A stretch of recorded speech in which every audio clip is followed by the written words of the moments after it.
Welcome everyone to this session.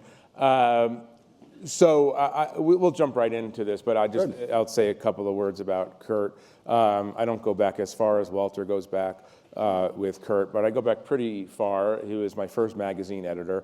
Everything I've learned about magazine editing, I've learned from him, so The Atlantic is in trouble. And Kurt, as you know, I mean, a lot of you have seen Kurt here in years past, co-founder of Spy Magazine, editor of New York Magazine, where I met him and worked for him. Best-selling novelist, radio host, all-around social and political commentator. We're doing fine, sure. Right? That's enough.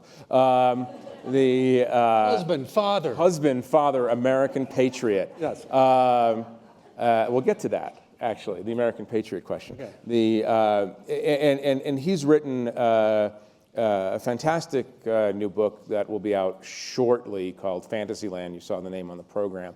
And I'm going to let you take us through a little bit of what you've discovered. I read it practically in one gulp, the galleys of it, because it's a fascinating alternative history or secret history of the American experiment seen through the prism of our apparent willingness to believe fantastical things, the upside of that and the downside of that. But why don't we start, just if you take a couple of minutes and boil your entire life's work down into a couple of finely honed paragraphs, and tell us the central thesis of what you're trying to accomplish with this book. Thank you, Jeffrey. Thank you, Walter. Thank you, Aspen Ideas Festival. And Walter Isaacson in particular, whom I have known since I was a freshman in college, for being my pal and mentor and helper in many, many ways over the years, in this, his valedictory year at the Aspen Ideas Festival. So you did a great summary, by the way, and since this book hasn't come out yet, I have not been on the road distilling it to 60 seconds, so forgive me if I ramble. However... I'll cut you off, it's fine. Good. Yeah, I began with several smaller ideas. I've been fascinated for years why, for instance, people in the United States are so much more religious and flamboyantly religious than the people of any other country in the developed world. That always interested me. And I read the scholarship on that, and it was only partially satisfying.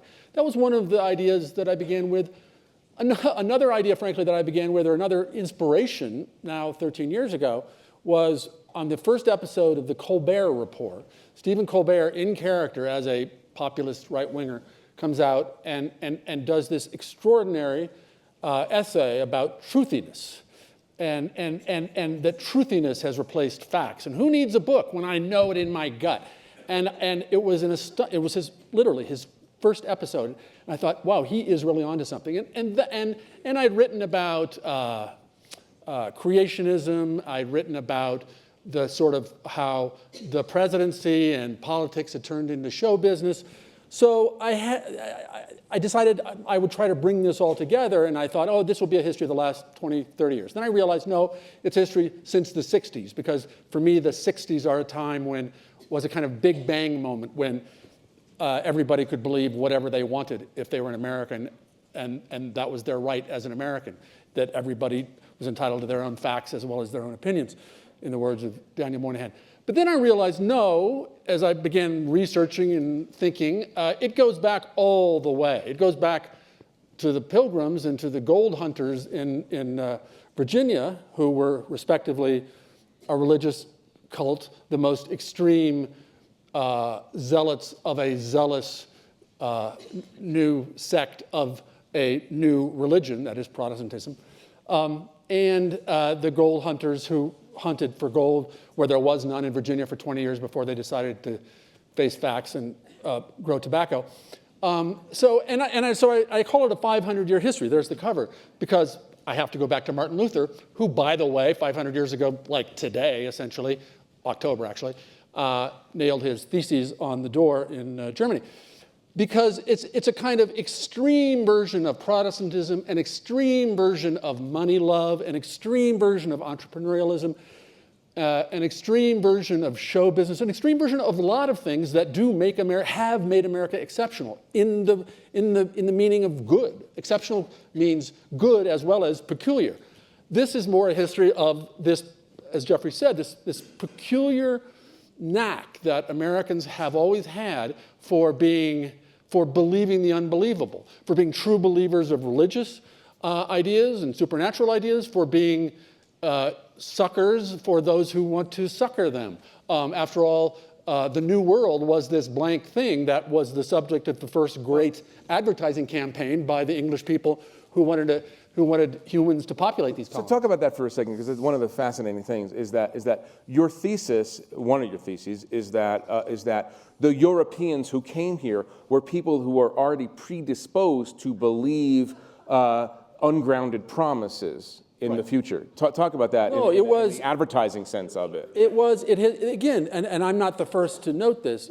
Historians like the great Daniel Borstein, had noted this, that the English people in particular, who were persuaded to give up their lives, give up everything, everyone they knew, to come to this blank place that had been pitched to them as utopia, and in some cases as Eden itself. That was a belief in the 16th and 17th century. They self-selected. We, the original Americans, self-selected. The original white Americans self-selected for credulity, and kept doing so. And you've shared with me some stories about later immigrants that it is often, yes, it's the believers in greatness, and I can make myself, and I can reimagine myself, and I can get rich, and I can be free, all those good things. But it's also, it has self-selected for suckers. So America is a country of the grifted and the grifter. They can't have a country with one without the other in a kind of way. And I'm not introducing the obvious name to this conversation for as long as possible, but we're gonna get there because you started this book before. I finished this book before the current president was nominated. Yes. Thank you for not saying his name. Now it's sort of fruitless, but whatever. Voldemort. Let's just call him Voldemort. Yeah. I'm not doing that. You can do that. But stay on the religious piece for a minute. I read this book as a very anti-religion book. Do you agree with that this is a book that basically says that religion has caused Americans to do all kinds of stupid things over the years? I think that extreme Protestantism, and you will note that I scruple carefully between extreme Protestantism and what I grew up with, mainline Protestantism, between extreme Protestantism and Catholicism and Judaism. Extreme Protestantism, along with extreme Enlightenment belief and extreme a lot of things, but yes, that form of religious extremism and the credulity that it requires and produces is part of the problem. Yeah. So another part of your argument is that we have, even though we are unusually susceptible to fantastical beliefs, and of course one of the arguments you make in this book is that America is a fountain of new religions. I mean, and Joseph Smith might be the ultimate American refracted through the prism of your thesis. But you argue in this book that the haywire piece of it is relatively recent. I mean, that we've lived in balance between being grounded and then having sets of fantastical beliefs about the endless possibilities of the future.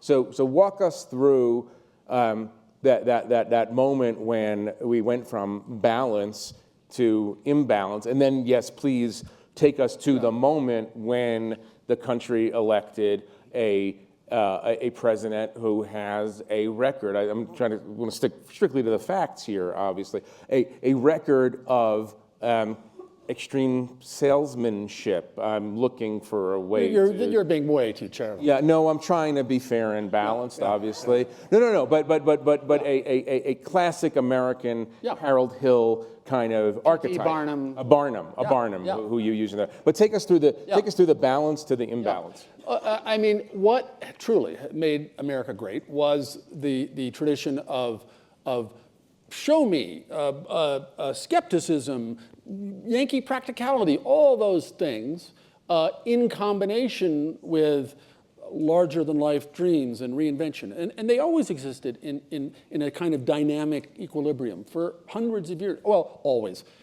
Yeah, I would say always. I was going to make some exceptions for right at the beginning, but always. And certainly through the 18th century. And speaking of the 18th century, at the end of the 18th century, of course, we created a constitution which tried to codify that equilibrium in ways like the Senate versus the House and the Electoral College versus popular vote. Do you think the founders were aware of our innate or organic American ability to lose our composure, to lose our balance?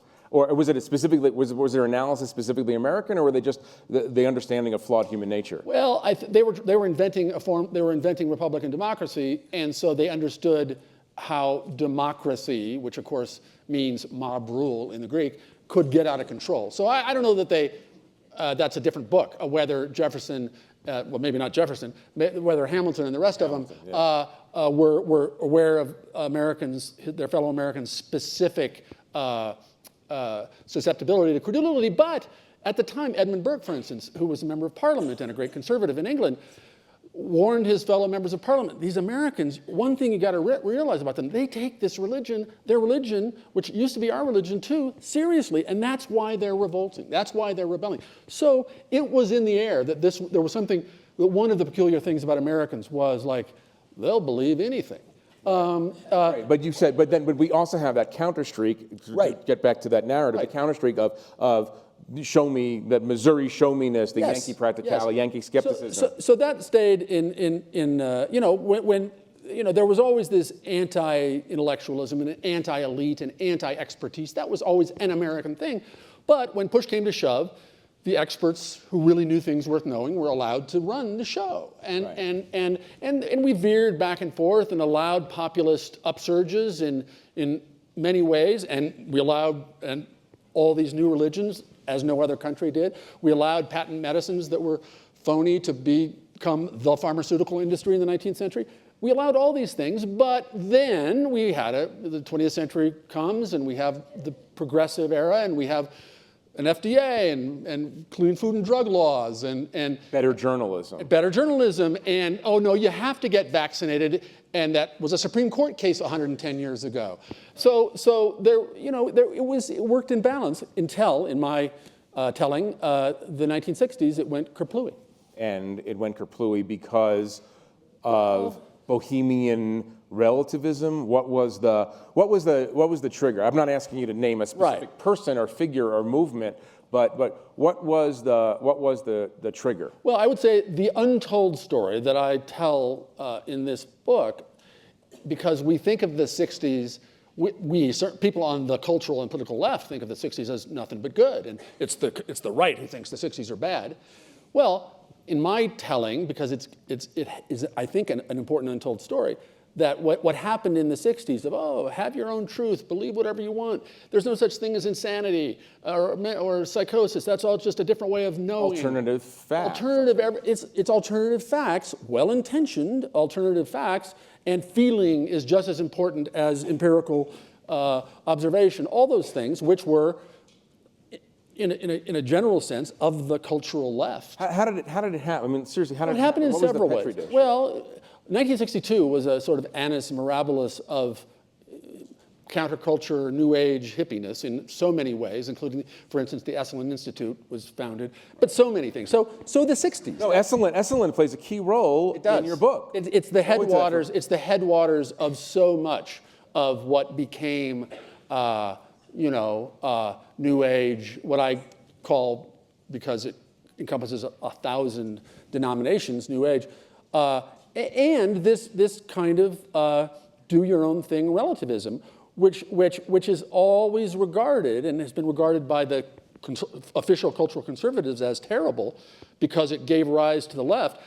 My argument really is that it more importantly, and in our present day and for the last 20 years or so, has given rise to the extremes and the fantasies and the alternative facts and the conspiracy theories of the right. So are you saying, and I'm not being purposefully crude here in my description, but are you saying that Kellyanne Conway is the inevitable byproduct of the Esalen Institute? The Esalen Institute plus Foucault. if you will. Yeah, I mean, yeah, that Kellyanne Conway, in that family tree are all these people and institutions whose antecedents she would forswear and think is part of the terrible elite liberal hegemon that is. The left is not going to like to hear this. That the left and the UBU kind of everything is true if you feel it to be true. They're not going to be well received that the left created space that was then occupied by the right. Fair to say? I think that's probably fair to say. Okay, good. Yeah. It'll be an exciting book when it comes out. That's good. Do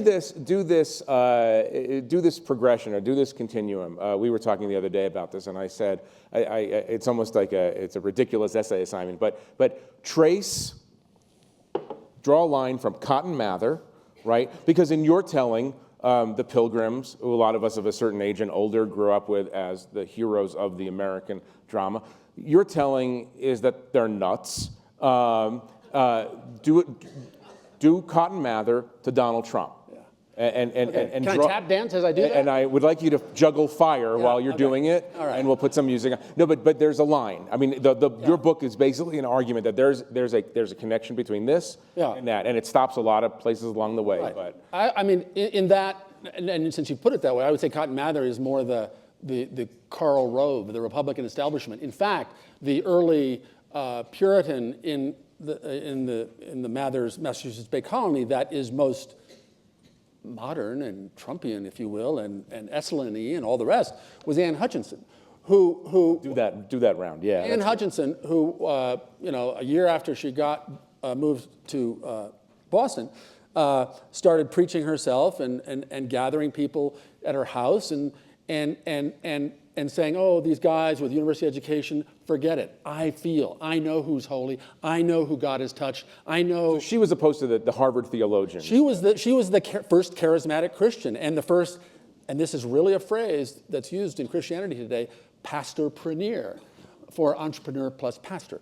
And so and this was a threat. Not easy to say. It is not. It's almost as hard as Reince Priebus to say. But, so she started her own sort of alternative church, which for the Mathers and Winthrops and Bradfords of the time wouldn't do. And so they tried her in this most hilarious and hideous and maybe first instance of, no doubt not the first instance of mansplaining ever. Read the transcript of her trial. It's incredible.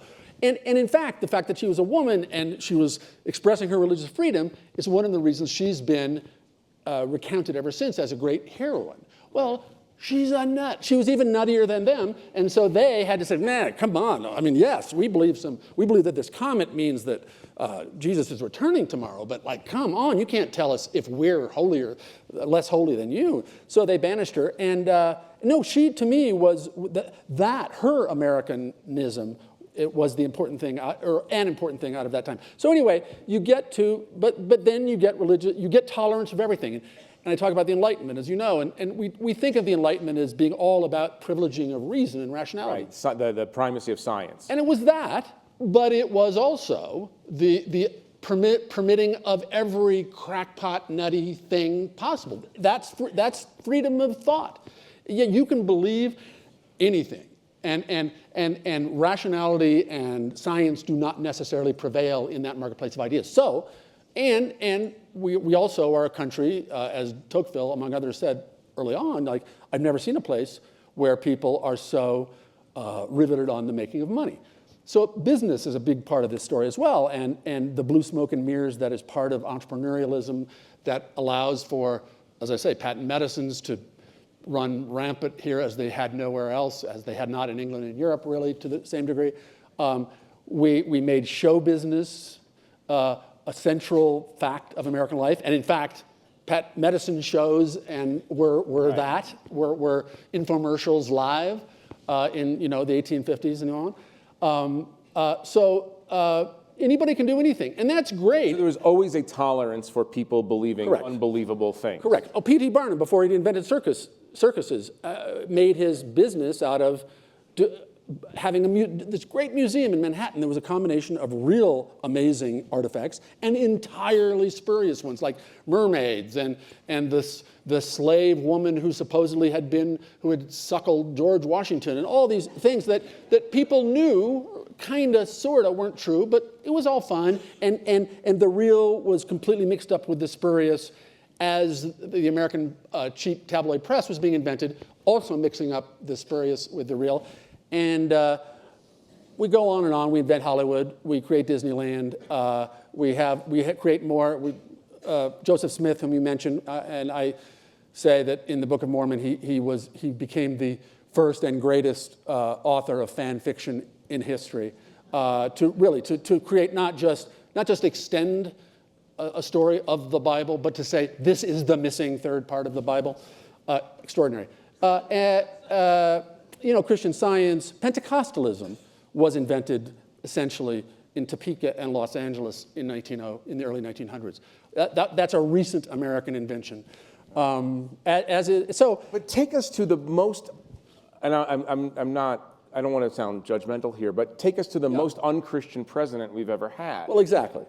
Because it's a non-obvious connection. It is a non-obvious connection because, of course, as Sinclair Lewis and others have always said, the fascists would appear wrapped in the flag holding the Bible. Well, this one didn't really appear holding the Bible. He is the most unchristian in every sense president we've ever had, even though nominally Protestant. And by the way, he's always called himself a Protestant, which most Protestants I know don't do. You're a Baptist, you're an Episcopalian, Presbyterian, not Protestant. It's like, what are you? I'm a Homo sapiens. No, it's weird and belies his lack of genuine religiosity, one thing that does. So this unreligious guy, and I think all the other, so why do they love him, I guess is your implicit question, and I think. Well, no, but do that turn. Yeah. But the step right before that is what parts of the American culture he borrowed that were created by Ann Hutchinson, by Cotton Mather, all the way through Joseph Smith, all of the Pentecostals, all of these the charismatic religious movements. What parts of it did he borrow to create Trumpism, which is not a Christian movement? Correct. A movement followed by a lot of devout Christians. And indeed, before he came along, the Republican Party had become America's first explicitly pan-Christian party. We'd really never had that until the last 20 years of republicanism. And so, to your point. But so I would say one of the things, in addition to playing on all kinds of, essentially every thread that I explored in this book before he was ever running for president, of business hucksterism and blue smoke and mirrors and snake oil and getting away with fibs and lies of all kinds and reinventing yourself several times, and reality television and news as entertainment, all these things that have been happening and then accelerating for the last 50 years, he, depending on either his lizard brain or his genius intellect, decided at a certain point, wow, I really can run for president now, and it's ready for the ground is ready for this. In terms of the specific religious thing, I would say, that absolute faith of the kind that most American Protestants now practice, absolute faith in factually improbable and impossible things,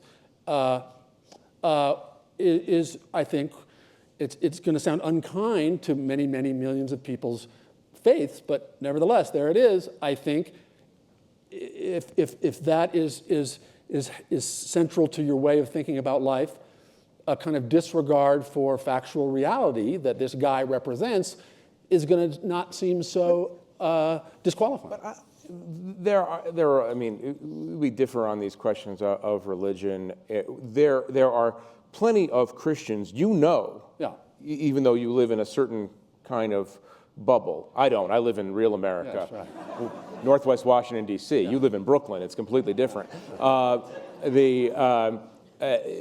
There are plenty of people who believe, to use the Christian shorthand, that the tomb was empty, that Jesus rose from the dead. Okay, but they also they also can identify a Donald Trump lie from a Donald Trump truth. I mean, so. But what you're doing there, Jeffrey, which I think a lot of would be, oh, can't we all just get along? Oh, that's me. Quasi-seculars, even despite your deep religious faith, that yes, there are plenty of versions of Christianity and of Protestantism that are full of true belief in miracles and supernatural events that happened 2,000 years ago. That fine if that's your faith and belief, but that is different than believing that within the next 50 years a certainty that Jesus is returning and it's the end of the world as we know it. That's different than believing when you speak in tongues, you're speaking directly from God. That's different from all of these extraordinary beliefs. What I'm arguing is that you could have this teleological understanding where the world is moving to a certain thing, where Jesus is going to come back. Yeah. I mean, Judaism is a messianic religion too, and the Messiah is going to come. But you can believe that and also disbelieve the argument that no one's going to lose their Medicaid if you cut $880 billion from Medicaid. Right. So you can do those two things. You can. I mean, Kierkegaard could do that. You can. And we have Kierkegaard here today to ask. Yes, let's bring him on stage. Bring him on, Kierkegaard. Where's Kierkegaard? Well, I'm Danish, so. Yeah, no, well, you could speak to Kierkegaard. I actually want you to speak. But that, I'm not. This is not a book saying it's all about Pat Robertson. No, or Cotton Mather, or religion. That's one part of the thing. So our peculiar form of Protestant religion, as that has become much more. The arc was bending toward reason for hundreds of years until the last 50 or so. But I'm saying that combined with the grifters and the grifted, combined with our just immersion in entertainment and the turning of everything into entertainment, combined with the real true American individualism of I know what's true and I can believe whatever I want. All of these things combined, which worked okay in this great American contraption for many years, finally didn't, and religion was part of that. Well, the internet was a bigger part of it than religion, no? That'll be the next book to decide which. You'll decide but I would say our peculiar. The internet and the victory of the entertainment industrial complex together. As big.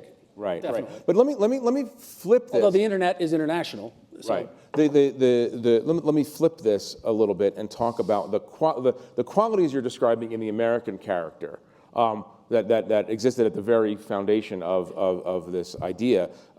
These qualities have positive attributes for sure as well. I mean, in the 20th century, the United States managed to defeat fascism and contain and ultimately defeat communism, right? We did that in part because we believed in something bigger than ourselves, and we also believed that this could be done in a kind of way. Does that come from the same soil as the belief in fantastical things? Well, it comes from the same soil because, as I say, when push came to shove, for instance, when the Axis powers were waging war on us, we said, okay, no more America first kowtowing to Hitler.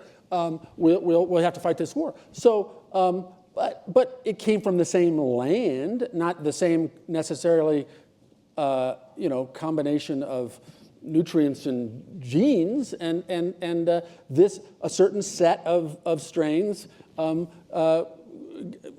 of overgrew. We didn't tend our garden perhaps as we should have in the last 50 years. And yes, all of this is fantastic. I love America. All of the craziness and the rock and roll, and I can believe anything I want, I can do anything I want, I can go off on a road trip, I can take acid. And the craziness also manifests itself. I'm going to invent a company like Facebook or Google or Intel. Or Steve Jobs being the great example, probably the great example of how LSD can lead you to a world-changing, lucrative profession. All those are wonderful parts of America, and maybe you can't get the Steve Jobs without the Donald Trump. That could be true. And what I'm really doing is describing where we've gotten, not like, oh God, I wish we were Canada. Sometimes these days, I wish we were Canada, but I'm just saying here we are in all of our good, bad, and ugly. Right. How do we restore what I think, what you and I would both think of as the Enlightenment value of empirical truth, observable truth. I mean, this is obviously it's not even subtext of this current festival, it's the text of a bunch of people gathered in a mountain, on mountains in Aspen, talking about why do so many people in America seem to believe in fantastical things in the political realm. I guess the larger question, even the one that I'm asking, is, are we in a war that we never expected to be in over the Enlightenment? I mean, That's an interesting way of putting it, and I think we kind of are, or a version of the Enlightenment. Again, I read some great books by Enlightenment historians a few years ago that really had me thinking differently about the Enlightenment, because the Enlightenment also, in addition to producing you and maybe even me, produced in its extreme hypertrophied versions Kellyanne Conway. So I think. But who isn't? I mean, I'll state this: who is an adversary of Enlightenment values, in the sense that, I mean, she's creating, by the way, to borrow from Steve Jobs, the reality distortion field. Yeah. Where I'm going to say it so often that I'm going to make it true, and it becomes true for a large number of people. And again, I had never read, as you probably have, Hannah Arendt's The Origins of Totalitarianism until last year, which is worth a read because it gives you goosebumps every fifth page in terms of it was written 67 years ago, but I'm not saying we're living under a totalitarian state yet, but man, oh man, the alternative facts and how that operates, as she describes it having happened in fascist Spain and fascist Germany and the Soviet Union, is amazing. So yes, the good version of the Enlightenment, that's what we are, I guess, now in a struggle in the most grand sense to preserve. How can we do that?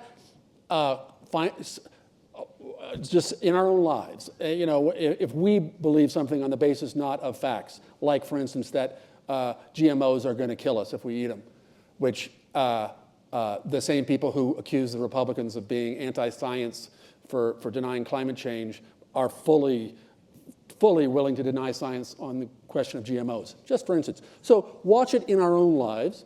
Watch it, maybe don't tell the stranger who's talking about how, George Soros is going to steal his Camaro or something, that he's a nut. But tell your brother-in-law who says that 3 million illegals voted in the last election for Hillary Clinton, tell him he's wrong and show him the facts. So, I mean, what can you do? I don't know that it can be turned back. I don't know that we're going to go back to the way it was back when reality-based community wasn't a phrase or a joke.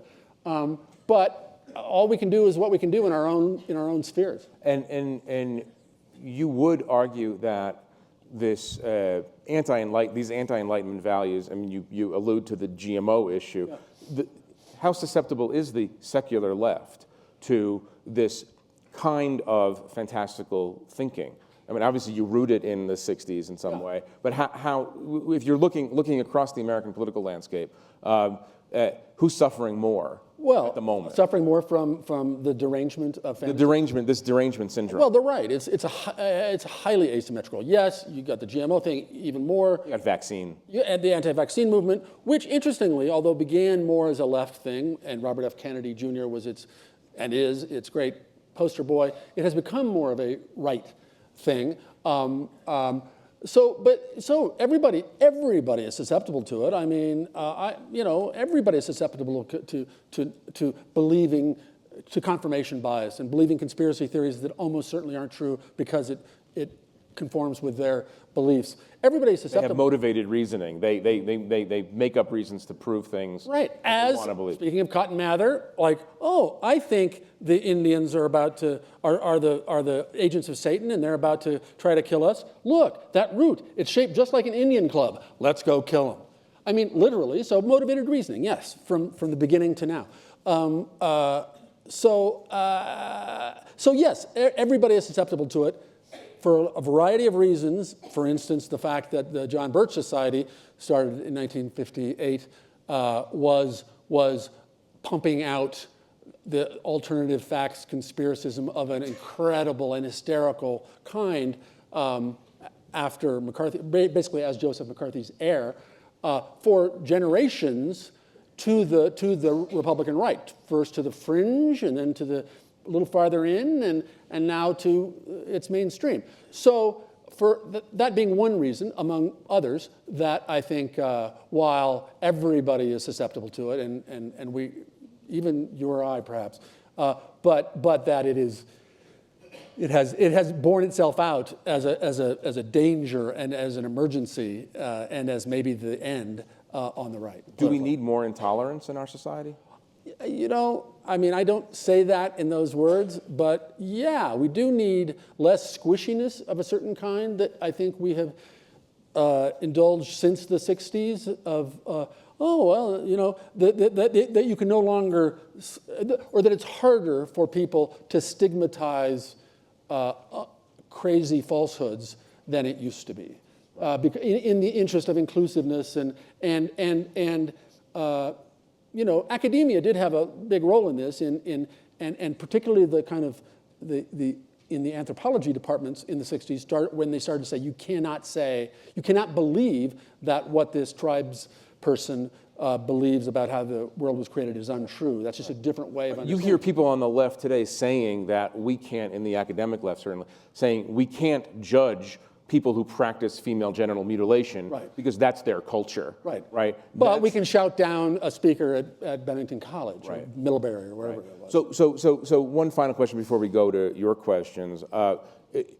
Do you think, and this is a rather large question, do you think that democracy based on reasonable discourse and fact, can we survive social media? Can we survive the flattening of the information ecosystem?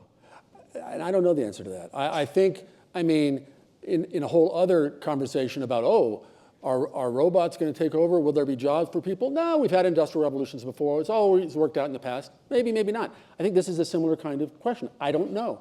Sometimes I think that the internet and the rest of the telecommunications infrastructure that has been built out in the last 50 years, and especially the last 25, is a new condition from which we cannot easily recover in terms of exactly the thing you're saying, a discourse based on facts rather than facts and opinions rather than just opinion. I mean, 25 years ago, you're a magazine editor. I'm working for you. You're functioning in the pre-internet era as a filtration system. Yes. Right. People gatekeeper. You're a gatekeeper. People were knocking the gatekeepers, and we were obviously flawed in our gatekeeping. And we were all white guys, and we were complacent, and all the things, everything that can be said bad about the old-fashioned establishment gatekeepers. Yeah, true. Would you have Facebook and Google play gatekeeping roles today, or is that opening up another Pandora's box? Well, you know, I mean, I think we need, I won't presume now to prescribe the rebuilt gates that we need, but we need some of them. I mean, our host, Walter Isaacson, wrote a very interesting piece in your magazine, The Atlantic, about how at a deep technical level we can do some things in terms of how the internet works and anonymity is or isn't permitted. So there are things to do, and I don't know enough to know all of the little ways that we can address this. And I don't think there's any silver bullet. And you know, and I don't know. And secession or dissolution into two countries is very difficult because it's no longer, of course, South versus North, but cities versus everybody else. Many interesting aspects of your book, but one of the interesting things that I learned is that you can't just blame social media and this flattening. You have to blame also, in the American context, the credulity the history of credulity, which is this book. You have to blame our predisposition to believe things that aren't proven, and that's going to be much harder to reverse, given the long cultural antecedents, than algorithm fixes in Google. Correct. That we have been getting here for a long time, and Donald, it didn't just start in 2015 when Donald Trump. You've been writing about Donald Trump for 30 years. Did you ever imagine that he could be president of the United States? Of course, I knew it then. No, of course I didn't. No. I'm not asking did you predict Donald Trump would become president by beating Hillary Clinton. Right. I'm asking you, as you're doing the book, before Trump became plausible, did you see an opportunity for reality TV to become reality? Well, the whole book was how it has, all the ways in which it has, some of them benign, like our mutual love of Main Street USA at Disneyland, at Disney World. We do have some of them less benign.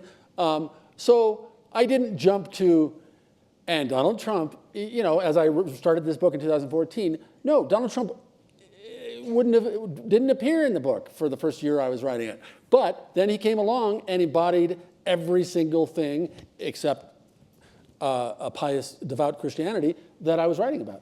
So no, but I went aha when he came along and woke up one day and after he'd won a couple of primaries and said to my wife, like, if he gets the nomination, this could be good for this book. And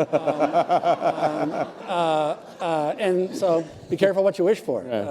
Hucksterism, there you go. Yeah, you get exactly. the sale. It's always about the sale. I think there are mics, people with mics, and if you raise your hand, they'll try. I can't see that well in this audience, but if you find, there's somebody in the back right there. I do see a hand. Can you do that person first? And then if you find somebody around here, yeah, that'll be great. Kurt, I have a question. You seem to be saying that there's a line from Esalen to, say, Kellyanne Conway and the religious belief in trickle-down economics, whereas it seems like it might be more graceful to say that those two things both spring from the same well independently. And Jeff seems to have been trying to get at this line, and I didn't quite get it. How would you go from the hippie 60s to the very culturally different set of people today on the right and their lack of interest in facts? I just can't see the line of influence. It's a good question. And that's why there's a book. But, it is a good question. By the way, pre-ordering is allowed. No, it's a very good question. And for instance, I would say that the simplest answer to that question is that what began as hippie things and this small countercultural set of values and beliefs from 1962 to 1969 or whatever, filtered out into the whole country. So whether they know it or not, and my conservative Republican parents became like, yeah, sure, whatever, yeah, that's what he believes, yeah, sure. And my mother started talking to her plants because a book that came out in 1973 told her to talk to her plants. So, and she was an absolute rationalist and a non-believer in religion. So it was not, what happens in Vegas doesn't stay in Vegas, what happened in the 60s doesn't stay in the 60s, I guess is what I'm saying. And it became a way of thinking that affected everything. And again, it's just one stream. As I explained in the book, so the 60s, we have the Woodstock idea of the 60s in all of our heads. That's the canonical 60s. What also happened in the 60s, of course, was simultaneously and in its own mind as a backlash to the hippie 60s was the new extremism and new unreasonableness of Protestant Christianity.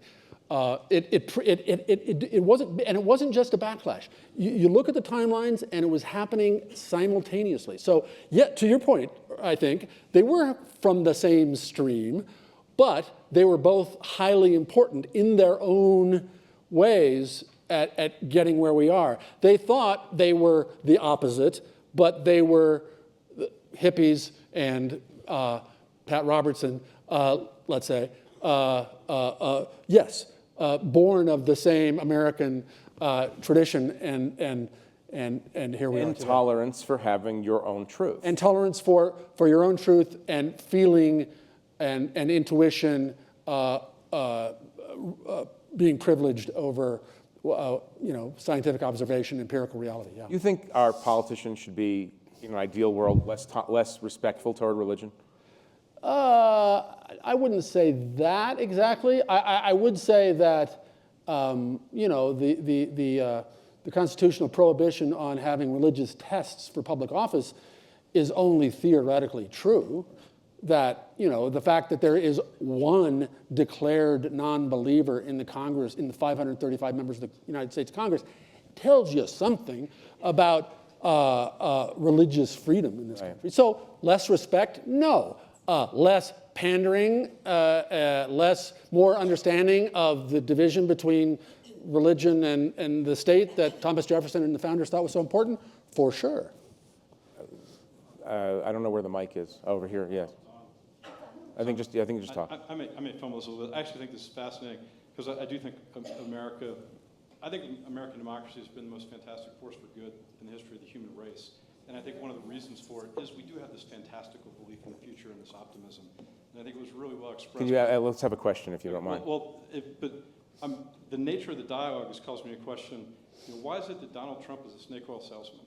The best salesperson for a fantastical view of the future in my lifetime was Barack Obama. And he beat Hillary Clinton on a fantastical view of the future 9 years ago that I sat in this room and listened to people talk about as if it were actually possible to increase entitlements and balance the budget, to have health care for everybody but not have to pay for it, to have an environment that we didn't have to make compromises in order to accomplish, to increase entitlements while balancing the budget. This was the platform that he ran on, and it was as fantastical then as anything that Donald Trump has said. I just think you like that fantasy better. No. Well, interestingly put, but first of all, other than you can keep your doctor, tell me a lie, a falsehood of the sort that Donald Trump emits every day. All right, sir, let Kurt. We're not having a dialogue about whether Donald Trump is... No, and again, the book is not about Donald Trump. There's a half a chapter about Donald Trump. It's not really about politics. It's about a way of thinking. And if we can meet on the common ground of too much fantastical thinking is bad, I'll shake your hand, and that's a common ground. I think it's been part of our success for 200 years. Okay. I don't disagree. I think it was part of our success for 350 years. I think it's become part of our collapse in the last 50. Ma'am, yes, please. I'm going to change the subject. What did the role of the pill put into the 60s in your concepts? Right. Well, We're going to go all kinds of different directions. I have no problem with the pill. I have no problem with civil Kurt rights. Andersen endorses pill. I have no problem with civil rights. I have no problem Breaking at with Aspen. The 60s had many. However, I do, in my... Kurt Andersen comes out against pill. Stand by. I do have a little digressive thing, because one of the things I talk about in the 60s that's a subtler thing that's not suitable to the caricatured jocularity of Jeff Goldberg is the way in which I'm just trying to decompress from the previous question. The way in which Americans have an inclination to fictionalize themselves from the Pilgrims on. And I do think, actually, the pill was an enabler of freedom, obviously, for women and for people who wanted to have sex more than they could before, all that. But I do think, actually, to the degree the pill allowed more sex with people whom you weren't, who you could regard more as you would regard somebody in a movie or somebody in a novel, like, sure. I think it's not a major part of my argument or even a minor part of my argument, but I think the sexual revolution that the pill enabled was also about enabled a kind of fictionalization of sex, of heterosexual sex, let us stipulate, without regard for what had earlier been, along with disease, its greatest downside, which is children. I love my children. They made my life possible. But if I'd had a child every time I had sex, it would be a problem. Wouldn't it? I'm not. She asked. No, it's fine. It's fine. We're just going to move on. You have a, yeah. And then if there's somebody in the back, I can't really see that well in the back, so maybe you can just pick someone. Yeah, and let's just keep them as questions. Thank you.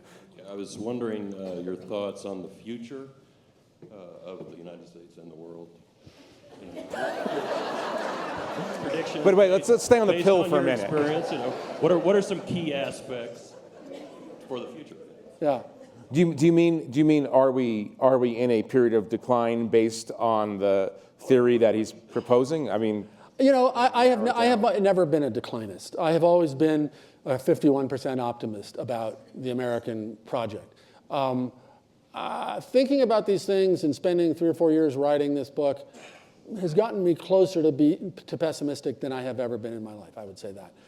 And again, I mean, leaving Donald Trump aside, who was aside as I was thinking about this history of America, we may have reached our imperial sell-by date, as empires do. I don't know. We'll see. I'm hopeful not. I'm hopeful that, we've got some hundreds more years in it. But then I look back, at ancient Greece, for instance. And ancient Greece, when we think of the great ancient Greece that we love, and all of Euripides and all the great names and the magnificent beginning of Western culture, it only was a couple hundred years. There was superstition and astrology and alchemy before and after, and it was just like whoop, and this period in antiquity of extraordinary art and thought and science. And, are we at the end of our classical period? Maybe, and we surely are. Given the rise of China at the end of our, our unipolar political, cultural, economic dominance. So I don't know. I am less hopeful than I used to be, but I am not. I'm not ready to kill myself yet. So. And then if there's questions back there, you go ahead, ma'am. But I just want to make sure that I can't see in the back, so maybe people that have questions. Go ahead.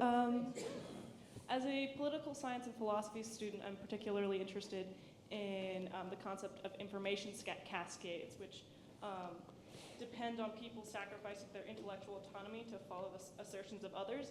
And oftentimes this kind of blows up into a giant game of telephone, and that's how distorted truths and falsehoods get spread in large-scale situations. And my question is, do you believe that American Christianity is partially or not wholly responsible for the information cascades that fuel hyper-idealistic American values?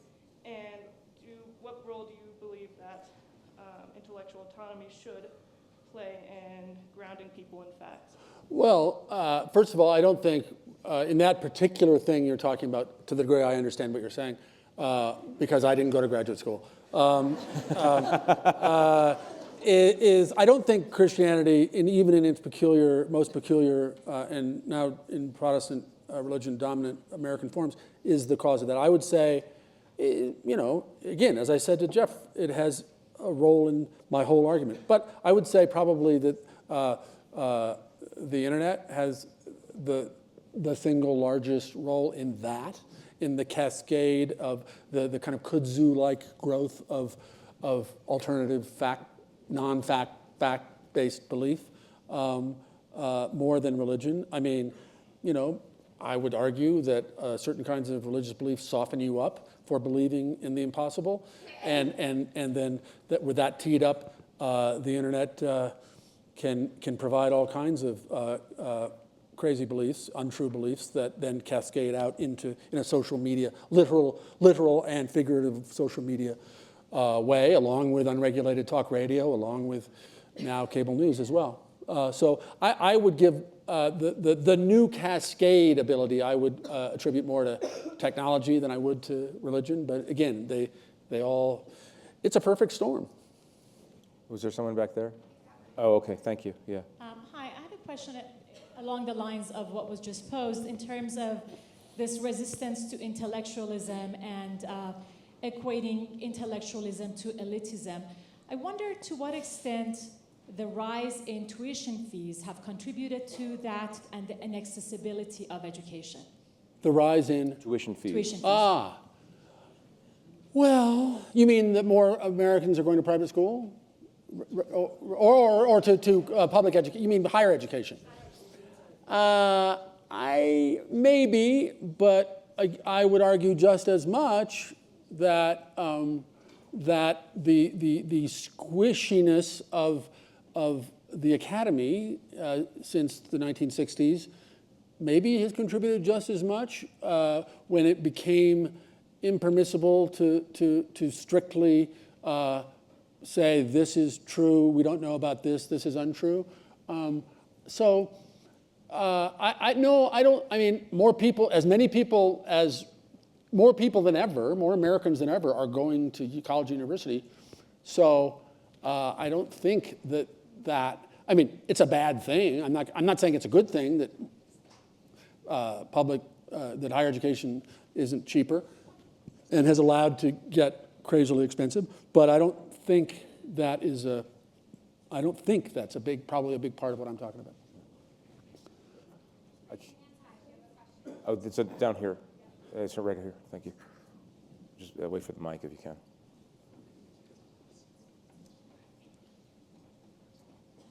Oh. Hi. I hesitate to even ask anything to you two learned gentlemen because I've sat here just amazed at everything you're saying. But what I am wondering is, if I've understood you correctly, you say that we are basically a very religious country, and that. So then, why are we acting so ungodly, whether Judeo, Christian?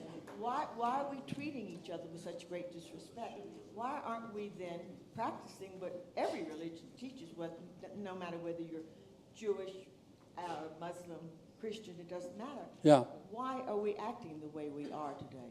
It's a great question, and hearing you say it gave me goosebumps, as every time I hear somebody earnestly pose that question today, especially Christians, gives me goosebumps. I don't know the answer to that. It astounds me. It astounds me that, but it's a different book and a different expert. You're the religious expert, Jeffrey. You answer it. Oh, I'm the religious expert now. Yeah. You know, it's interesting. I don't know the answer to it, but I'll tell you that there's an interesting, very interesting man said a very interesting thing the other day that it's worth repeating. Jim Mattis, the Secretary of Defense, was asked, and I've heard him say this before. When he's asked, "What are the problems in America, or what are the things that worry you the most, keep you up at night?" And of course, you expect the Secretary of Defense, and a Secretary of Defense, a rare character in the Trump administration, because I think he's fairly universally respected, and people are generally glad that he's there. You expect him to say North Korea, Iran, so on and so forth. And he said, "I'm really worried." Because the thing that makes me most worried is that Americans don't seem to like each other anymore, and everything else is predicated on American unity. Right? I mean that there is more that binds us together than divides us. I don't know what the answer. I mean, I tend to believe there is a part of the answer is the phenomenon of social media, which is spins everybody up into greater and greater degrees of anger and allows for the tribalization of American politics, because now you can find your tribe and be reinforced by it. Which is a new thing, that hasn't happened before. I mean, people who had whatever political or other belief that they had before could get their newsletter once every month, could have their magazine once every couple of weeks, but they weren't in this, as you this state of constant agitation and proselytization that electronic media. Those of you who are on Twitter know that the days that you're not on Twitter, you're happier than when you are on Twitter. I think that's true for me. The agitation and the anger that comes through a lot of social media, and your ability to silo yourself away completely from people you might not like, but might actually have something in common with. That's it's a separate subject from what we're doing here. And to your point, though, as I was thinking about it, of course, ISIS and the Salafists and the Wahhabists consider themselves the most religious Muslims on earth, and so it's not unique to American Christians who are acting in unchristian ways. I have time for one more question if somebody has. Do you see any hands at all? Oh, sorry, right there, yeah. In considering reading the book, do you, when you're self-examining the process, do you consider this a rational examination or a giant rationalization? Nice and short, but I don't understand what you mean yet. You're piecing together this set of circumstances, and you're looking at it as a rational connect-the-dot process to get to where we are, or you feel disappointed about where we are, so you're trying to rationalize it going backwards? Oh, it's a good question, and I don't know. That seems a little bit of a distinction without a difference, but I have in various ways, as I said, have been thinking in all the various ways that the United States of America seems unusual and exceptional, unlike other developed nations, and different than it was when I was a child. More to the point, or as much to the point.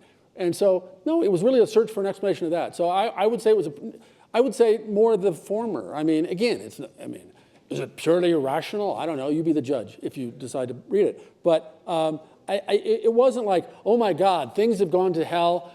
Let me figure out why that happened. No, it was a fairly earnest attempt. It began as a fairly earnest attempt to say, like, why are we so exceptional in all of the ways that don't necessarily mean great? So this is what I came up with. So no, and the fact, as we've said several times here, that I didn't begin writing after Donald Trump, that I finished the book before Donald Trump was nominated, I think is some evidence that it did not begin as a reverse engineering of, geez, how did we get to Trump? It was like, why are we so weird? And on that note, thank you very much, Kurt. This is very interesting. Thank you to all of you.